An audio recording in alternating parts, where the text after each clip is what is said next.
Olá, boa noite. Boa noite, seja bem-vindo ao Rede TV News. Quase 100 menores foram apreendidos em São Paulo numa operação conjunta entre as polícias civil e militar e a Guarda Civil Metropolitana. O repórter Guilherme Lopes tem as informações ao vivo. Boa noite, Guilherme.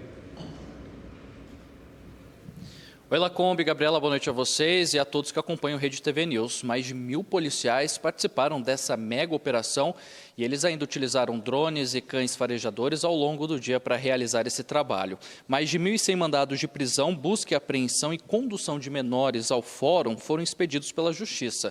É um balanço extenso. 14 pessoas foram presas, 94 menores foram apreendidos e encaminhados à Fundação Casa e outros 10 foram conduzidos ao fórum. Esse é o maior número de jovens detidos em um único dia, segundo a polícia. De acordo com as investigações, todos têm algum tipo de envolvimento, ou com roubo, ou tráfico de drogas, latrocínio, que é o roubo seguido de morte, homicídios ou furtos. De São Paulo, Guilherme Lopes para o Rede TV News. Em Curitiba, um policial militar matou a ex-mulher e depois cometeu suicídio. A filha da vítima, de apenas 11 anos, presenciou o crime. O assassino é esse homem na moto. Ele para ao lado do carro da ex-mulher, desce e começa a atirar. A vítima tenta dar ré, mas bate em outro veículo. A filha dela, de 11 anos, que está no banco do passageiro, foge. O policial militar faz mais disparos. Segundo testemunhas, foram cerca de 10 tiros. Franciele Silva, de 28 anos, morreu no local. Diego Henrique Almeida da Silva foi cercado por policiais. Depois de 4 horas de negociações para que ele se rendesse, o soldado entrou no carro onde estava o corpo da ex-mulher e se matou. De acordo com as investigações, Diego não aceitava o fim do relacionamento com Franciele. A vítima já havia registrado um boletim de ocorrência contra o ex, mas ainda não havia conseguido uma medida protetiva. Ela deixa 3 filhos de outro relacionamento. Um personal trainer foi baleado quando chegava ao trabalho em Várzea Paulista, no interior de São Paulo. A vítima, de 33 anos, estaciona o carro em frente à academia e é abordada por um homem armado. O personal trainer tenta fechar a porta do carro e fugir, mas não consegue. Ele sai do veículo e é baleado na perna. O agressor o atinge com uma barra de ferro várias vezes. O personal trainer disse à polícia que o autor do disparo teria dito antes de fugir que ele estaria mexendo com a mulher dos outros. Ele foi socorrido e o estado de saúde é estável. O criminoso ainda não foi identificado. Em Cuiabá, uma quadrilha que cavava um túnel para resgatar presos da Penitenciária Central de Mato Grosso foi presa.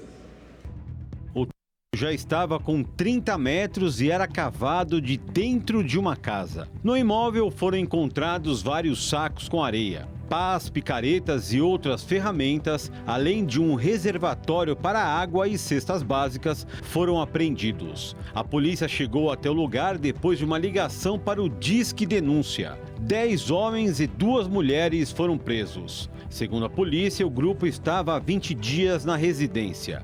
Parte da quadrilha já tem passagens criminais.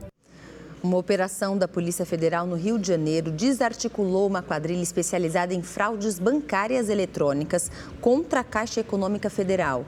Com cartões clonados, os criminosos compravam passagens aéreas e vendiam a um custo mais baixo numa rede social. Para justificar os valores, o grupo dizia que as passagens tinham sido adquiridas em um programa de milhagem. De acordo com a polícia, o golpe provocou um prejuízo ao banco de 40 milhões de reais. Na ação, foram apreendidos um veículo de luxo, celulares, HDs e uma pequena quantidade de maconha.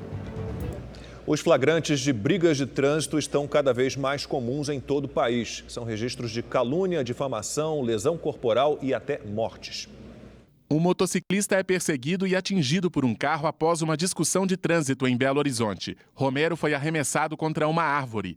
Mesmo ferido, ele se levantou e foi atrás do motorista, que tentou fugir. Logo em seguida, um motorista de aplicativo parou ele e aí já senti muitas dores e aí eu fui para o hospital. O motociclista fraturou uma costela e ficou 3 dias internado. Ele foi procurado pelo motorista e os dois entraram num acordo. Eu vejo que as pessoas estão muito estressadas, né, no trânsito. Com carro, moto, a gente acaba fazendo bobeira aí, pode acabar com a vida de outra pessoa, né? Também na capital mineira, o motorista de um caminhão de reboque foi morto recentemente por um delegado durante uma briga de trânsito.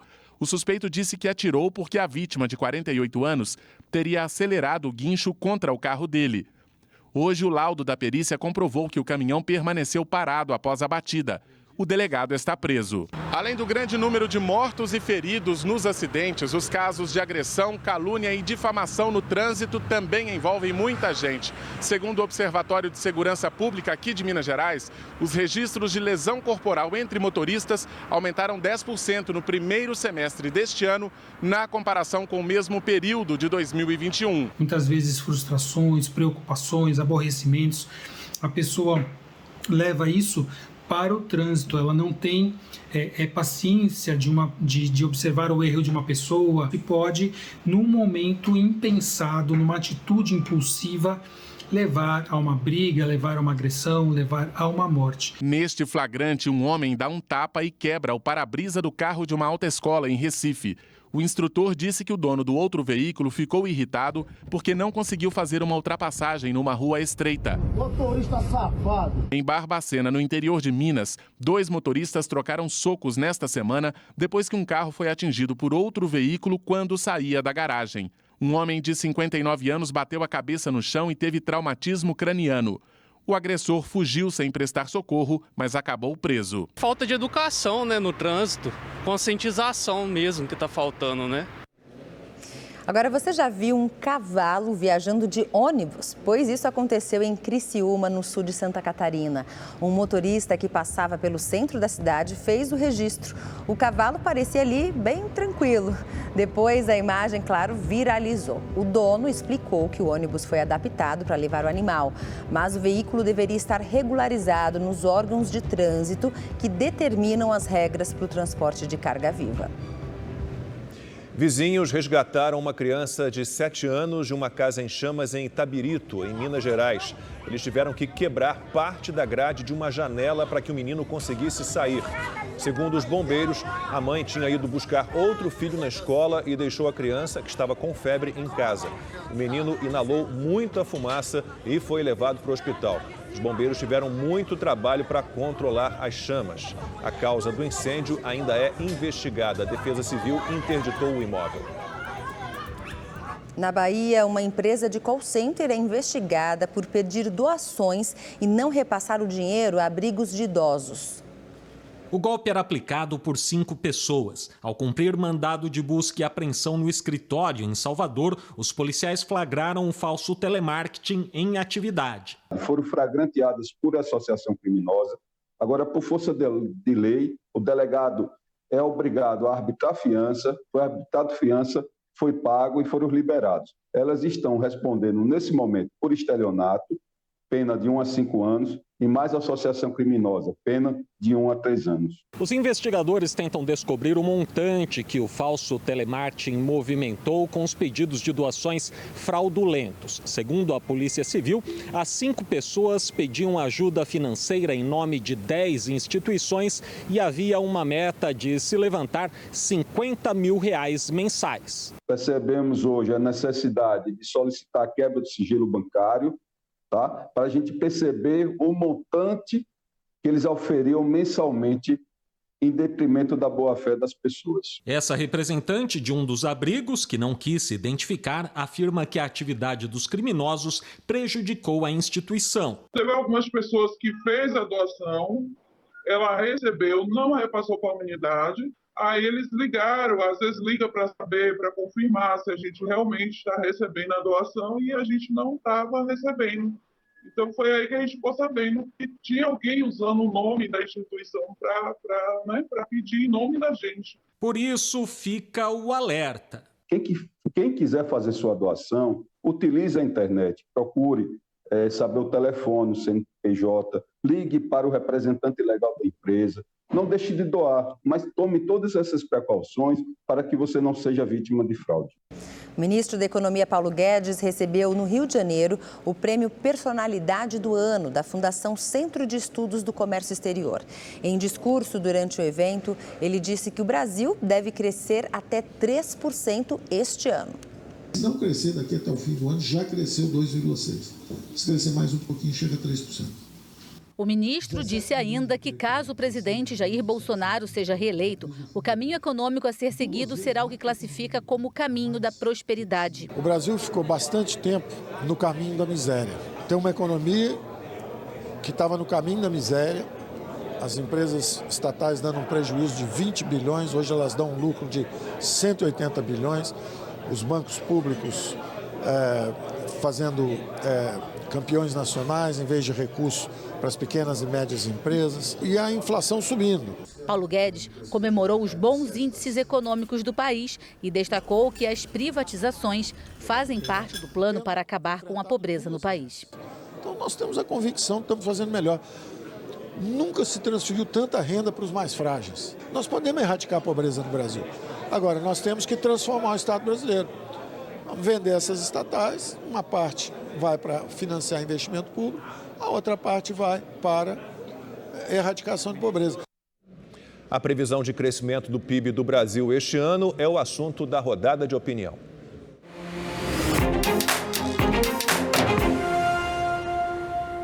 Depois do forte crescimento no segundo trimestre, bancos reviram para cima as projeções deste ano, embora 2023 as incertezas permaneçam.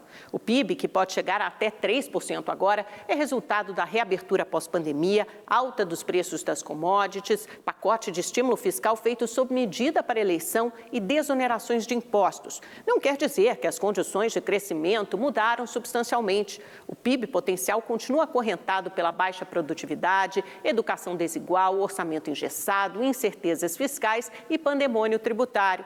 No mais, o andar de baixo segue castigado pela alta inflação dos alimentos e a perda do poder de compra do salário mínimo, que caminha para o quarto ano sem reajuste real. O crescimento de 3% será sentido, como sempre, só por alguns, enquanto a maioria se endivida para chegar ao final do mês.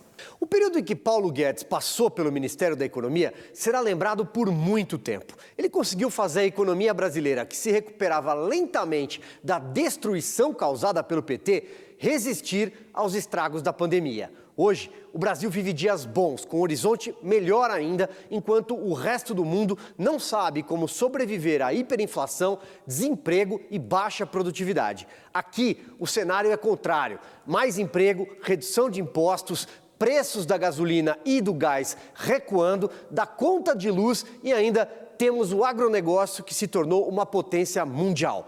Por onde andam os analistas que previam o caos, a recessão, a turma do mas? Eles sumiram. Paulo Guedes foi o maior acerto de Bolsonaro. A economia do Brasil vai bem, enquanto muitos países desenvolvidos enfrentam baixo crescimento e até recessão. O comentário agora é de Salete Lemos no quadro Faça as Contas.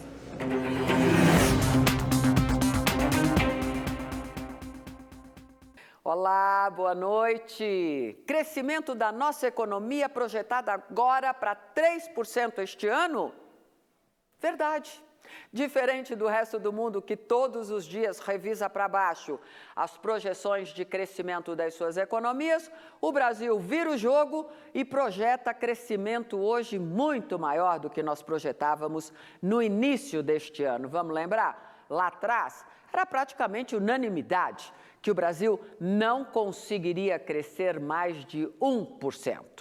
O novo cenário vem como resultado dos estímulos econômicos a alguns setores importantes da nossa economia e, claro, ao Auxílio Brasil, que devagar vai fortalecendo o consumo das famílias. É um movimento que, como nós vimos agora há pouco no noticiário, ainda não conseguiu retomar a alta nas vendas do varejo, que de novo registraram queda no mês de julho.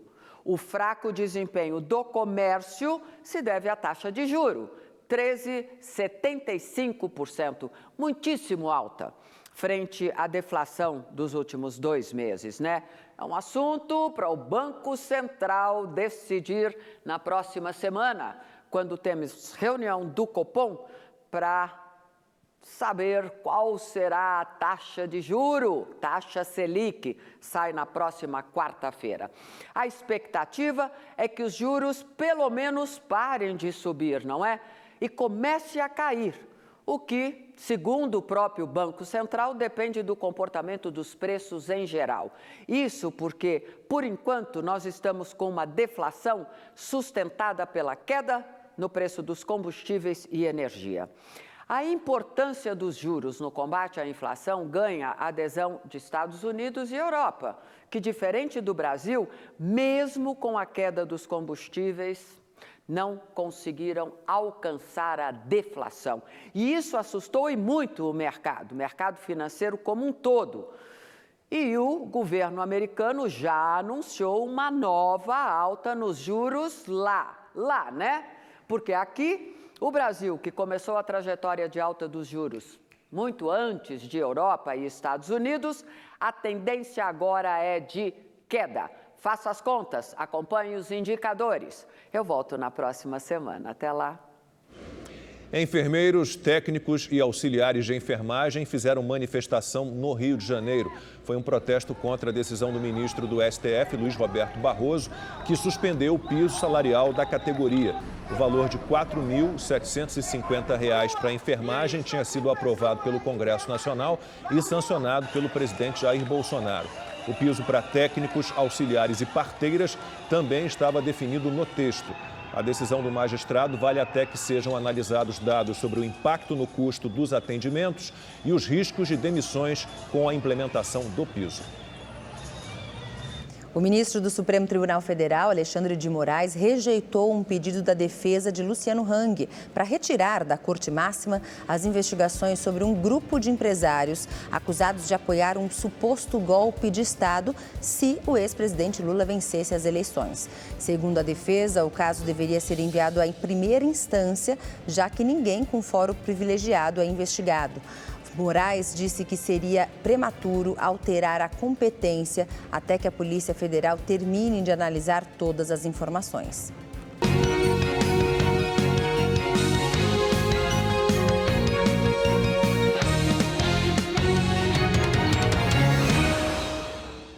O Tribunal Regional Eleitoral do Distrito Federal lacrou as urnas eletrônicas que vão ser levadas para zonas eleitorais no exterior. O tribunal é o responsável por coordenar as eleições em mais de 100 países. O preparo dessas urnas eletrônicas começou nesta terça-feira pelo Tribunal Regional Eleitoral, em parceria com o Ministério das Relações Exteriores. 989 urnas serão carregadas, lacradas e encaminhadas para os aeroportos.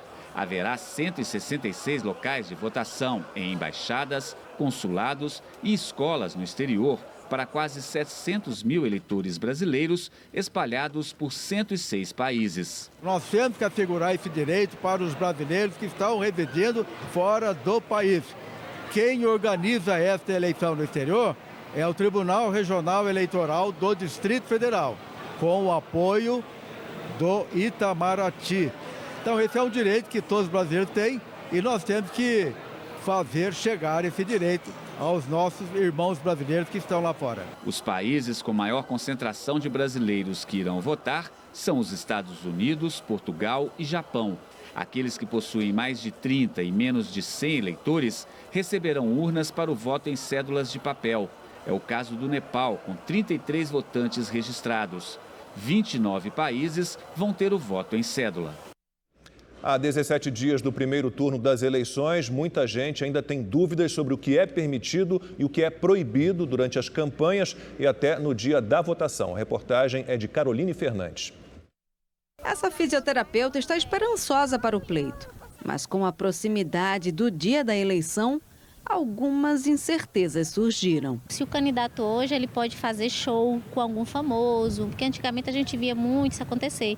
E hoje eu observo que esse movimento não existe mais, então eu tenho essa dúvida. O showmício está proibido e configura propaganda eleitoral irregular. Desde o início da campanha, em 16 de agosto, o Pardal, canal de denúncias do Tribunal Superior Eleitoral, registrou somente em Pernambuco 1.743 denúncias do tipo.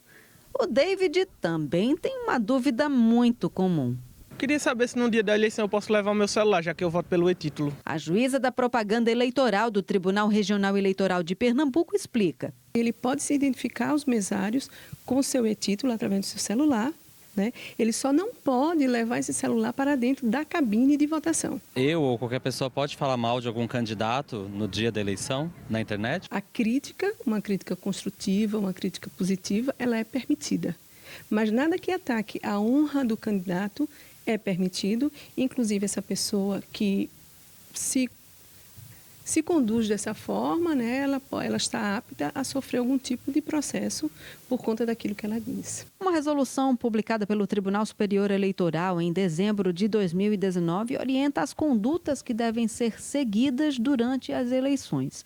Para este ano, o TSE incluiu algumas novidades, como o sistema de alerta contra a desinformação. São as fake news. Uma preocupação para a Renata. A minha grande dúvida, eu acho que pode ser a de muita gente do país, é como a gente saber que uma notícia é falsa ou não.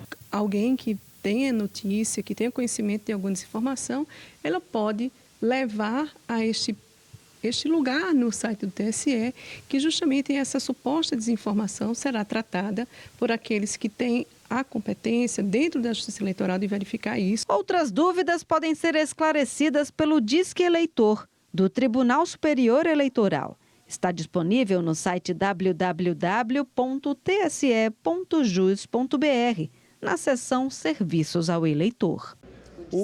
Perdão, você. Sou eu? Com você. Ou você? Você. Desculpa. O Distrito Federal está há 130 dias sem chuva e o clima, claro, está seco. A Defesa Civil, inclusive, decretou alerta vermelho e orientou os moradores da capital a evitar a exposição ao sol em alguns horários. Essa é a imagem de Brasília que a maioria dos brasileiros está acostumada a ver na televisão. Mas basta chegar setembro que tudo se transforma. O gramado verde da esplanada dá lugar a uma vegetação queimada pelo sol. A fumaça de carros e queimadas toma conta do ar. E o brasiliense sente na pele as consequências da seca. Sinto a boca seca, sinto o nariz seco, o nariz fica sangrando. A sensação de cansaço horrível. Febre, dor de cabeça, dá tudo. A Eurídice ainda não se acostumou com o tempo de Brasília. Ela veio do Amapá, onde a umidade do ar geralmente está acima de 80%. Suportar o clima da capital federal só é possível com um umidificador. Mesmo assim, ela reclama. O sangramento no nariz, né? A questão da secura na pele, a pele fica muito ressecada, chega a escamar. Mesmo passando bastante hidratante, mesmo com os cuidados necessários, mas ainda acontece isso. E não é para menos. O Distrito Federal está há 130 dias sem chuva e registra recordes de temperatura dia a dia. Hoje, os termômetros marcaram 36 graus, a maior temperatura do ano. No início da tarde, a umidade do ar chegou a 12% e por isso a Defesa Civil decretou alerta vermelho. Por conta do tempo seco e do vento forte, incêndios florestais como esse são comuns nesta época do ano e agravam a saúde dos moradores por conta da fumaça. Este dermatologista ressalta que, segundo a Organização Mundial da Saúde, a umidade do ar mínima para o nosso bem-estar é de 40%. Ele dá dicas para amenizar os efeitos da seca. Tomar banhos mornos, nem quente nem frio. Restringir o uso de sabonetes às axilas, região genital e aos pés. Tentar evitar ao máximo de estar esfregando o sabonete na pele, mesmo os ditos sabonetes neutros. O Tribunal Regional Eleitoral de São Paulo autorizou o registro da candidatura do ex-presidente da Câmara, Eduardo Cunha, do PTB, a deputado federal. Por 4-2, os desembargadores julgaram improcedente o pedido de impugnação. Eduardo Cunha teve um mandato cassado em 2016. Ele registrou a candidatura para a eleição deste ano depois de conseguir uma decisão liminar do TRF. O então presidente do STF, Luiz Fux, revogou a liminar em agosto. Hoje, o tribunal justificou que, no momento em que registrou a candidatura, Eduardo Cunha tinha liminar vigente a favor dele.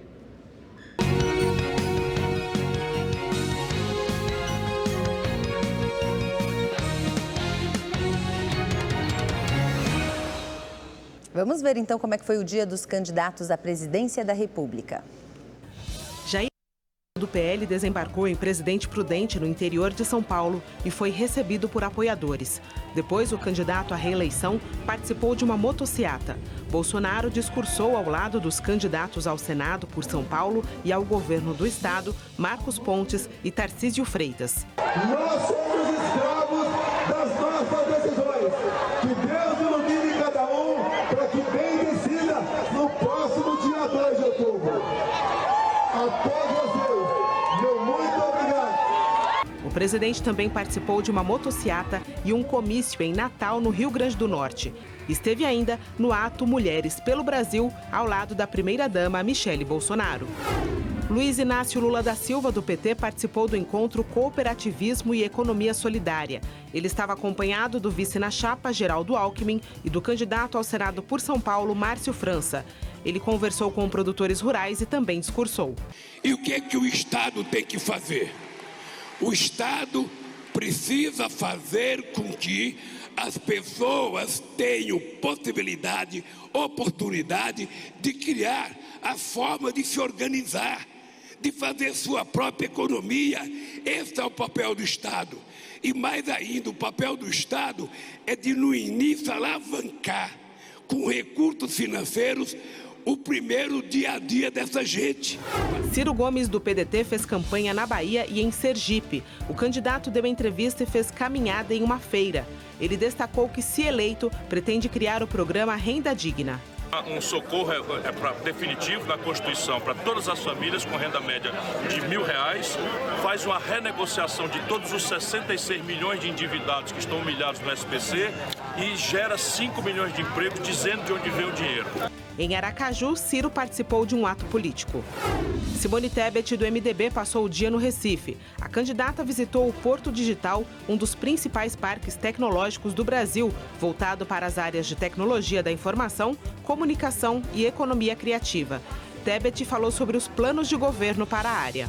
Ela tem a solução dos problemas reais do Brasil. Então, a responsabilidade do governo federal é não deixar faltar dinheiro. O Ministério da Ciência, Tecnologia e Inovação vai ter dinheiro do orçamento e nem um centavo vai ser cortado no nosso governo. A presidenciável também teve um encontro com mães de crianças com deficiência, acompanhada da vice na chapa, Mara Gabrilli, e ainda visitou a AACD e participou de uma caminhada. Soraya Tronic, do União Brasil, esteve em uma sabatina na Ordem dos Advogados do Brasil, em São Paulo. Depois seguiu para Brasília para o encontro com dirigentes do Instituto Unidos Brasil. Ela recebeu um documento com propostas para a desoneração da folha de pagamento. Agora à noite participa de um encontro com dirigentes da Associação dos Profissionais de Nível Superior dos Correios. Léo Péricles, do Unidade Popular, fez campanha no Paraná. O candidato discursou enquanto integrantes do partido faziam panfletagem. Péricles também visitou ocupações e ele ainda vai participar de um bate-papo sobre as eleições numa livraria nesta noite. Felipe Dávila, do Novo, visitou uma cooperativa agroindustrial e empresas de Maringá, no Paraná, e o Conselho da Mulher Empresária e de Administração. Vera Lúcia, do PSTU, conversou com alunos da Escola Livre de Teatro em Santo André, no ABC Paulista, e fez uma live com petroleiros. Sofia Manzano, do PCB, fez campanha em cidades de Pernambuco. José Maria Imael, do Democracia Cristã, deu entrevista e fez comício no Espírito Santo. E Padre Kelmon, do PTB, gravou propaganda eleitoral. O Rede TV News termina aqui. Boa noite. Até amanhã. Boa noite. A gente se encontra amanhã. Até lá. Tchau, tchau.